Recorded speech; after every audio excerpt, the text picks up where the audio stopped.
தமிழ் சினிமாவில் உச்ச நட்சத்திரமாக ரசிகர்களால் கொண்டாடப்படுறவர் தான் தளபதி விஜய்.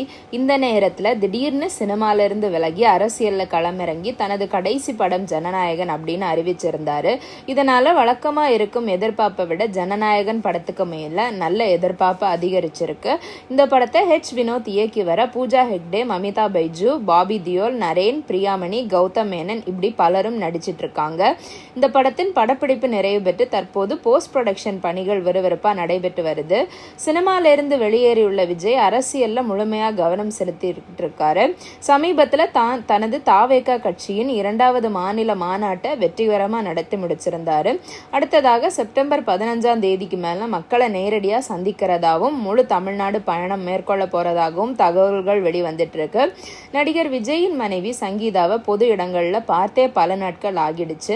விஜயின் படத்தை இசை வெளியீட்டு விழாக்களை அடிக்கடி அவங்க கலந்துக்கிட்டே இருந்தாங்க. ஆனால் மாஸ்டர் படத்துக்கு அப்புறம் சங்கீதாவை பொது இடங்களில் பார்க்கவே முடியறதில்ல. சங்கரோட மகள் திருமணத்தில் மட்டும் கலந்து கொண்டிருந்தாங்க. இந்நிலையில் பல நாட்கள் கழித்து சங்கீதாவோட ரீசன்ட் புகைப்படம் வெளியாகியிருக்கு. சங்கீதா அவருடைய மகன் சஞ்சயும் ஏர்போர்ட்ல இருக்கிறது மாதிரியான இந்த புகைப்படம் அமைஞ்சிருக்கு. இதை பற்றி உங்கள் கருத்து என்ன அப்படிங்கிறத கமெண்ட் செக்ஷனில் சொல்லுங்கள். நன்றி.